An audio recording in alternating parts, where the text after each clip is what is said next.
As far as shifting and changing the narrative is concerned, and I think that's pretty much what I think all of you are trying to do, and many other such fora, or shows like yours are trying to do online.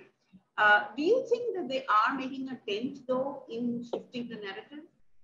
If so, to what extent? What has been your personal experience? And do you think these shows online, YouTube, etc., have made the mainstream media irrelevant?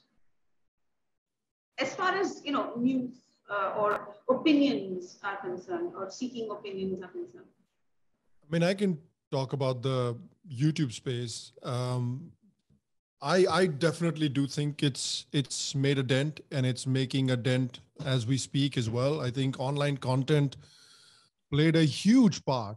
I don't think it can be underplayed what a big part it played, social media, in the BJP's victory in 2014.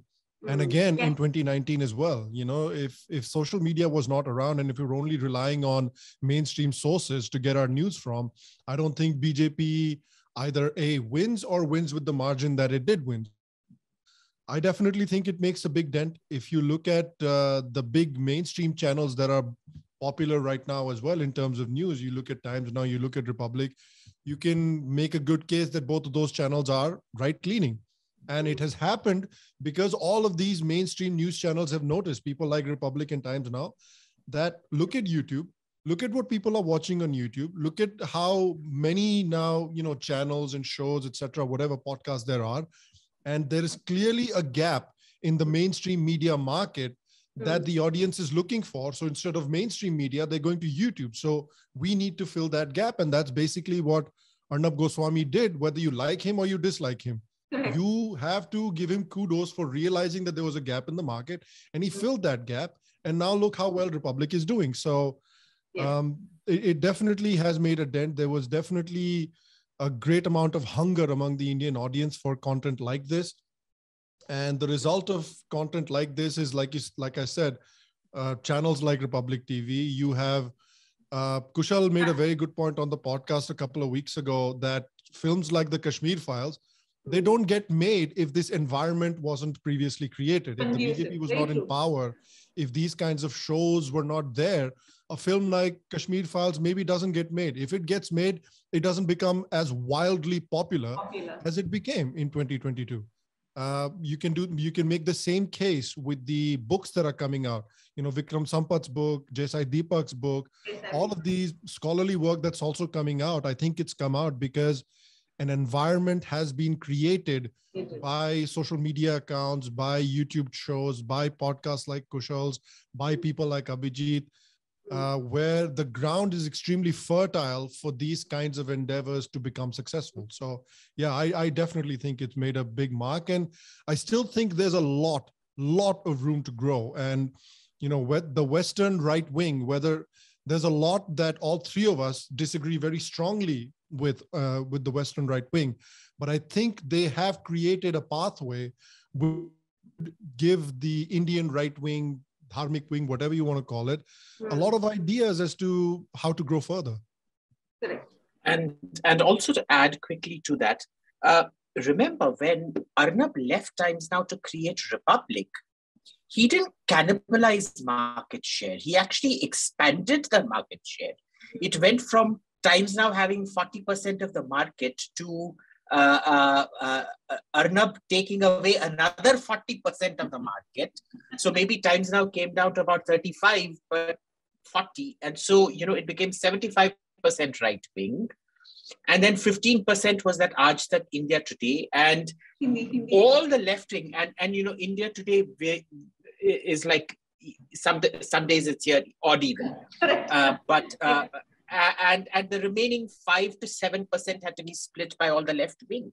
They are completely inconsequential in terms of viewership, though they are, in terms of academic quoting and literature, they are completely dominant to the point of 99.9999%. Yes. So I think mainstream media still has a huge role to play. What has happened is, what YouTube provided was that there were many things that people did not hear.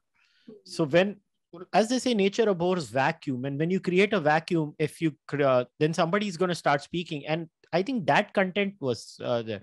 So what the internet, whether it's YouTube or audio platforms like Spotify, etc., or for that matter, social media like Twitter or Facebook, what they did was that they basically provided a platform to many things that were not discussed.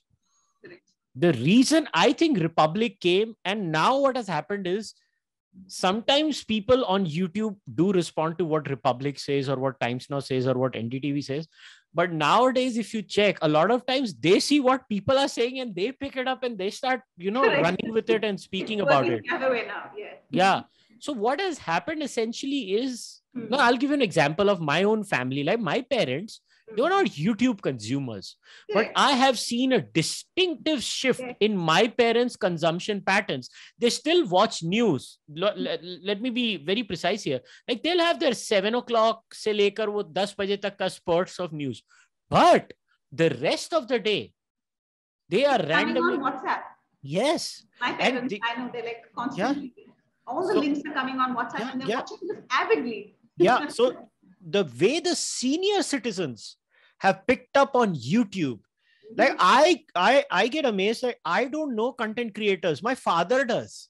My father will tell me, "Arey, तूने ये YouTube video बहुत अच्छे बनाता है, इसको सुना है, तू वो बनाता है, उसको सुना है." And my father consumes Hindi YouTube. So like, you don't know about exactly. Yeah, Hindi YouTube is like a huge world of its own, and people don't realize like English language has a very small audience in India. You get into the regional language space and their numbers, you get scared. Yeah. So it's just a different ball now. And imagine India at this scale, at this level right now.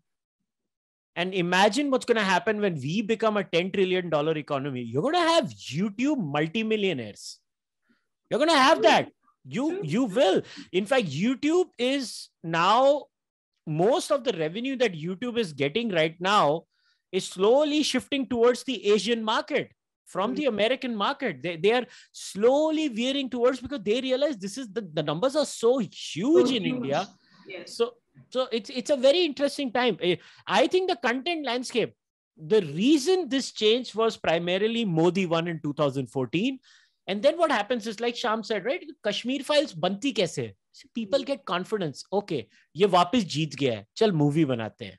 So now you create that confidence level in people, and then you have YouTubers popping up out of nowhere, and they have millions of views, and it's amazing. It has completely smashed the left-wing narrative.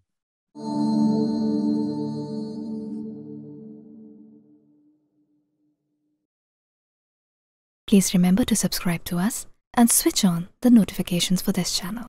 For our other social media links, more content, and to support our work, please visit citti.net. Dhanyavad. Namaskar.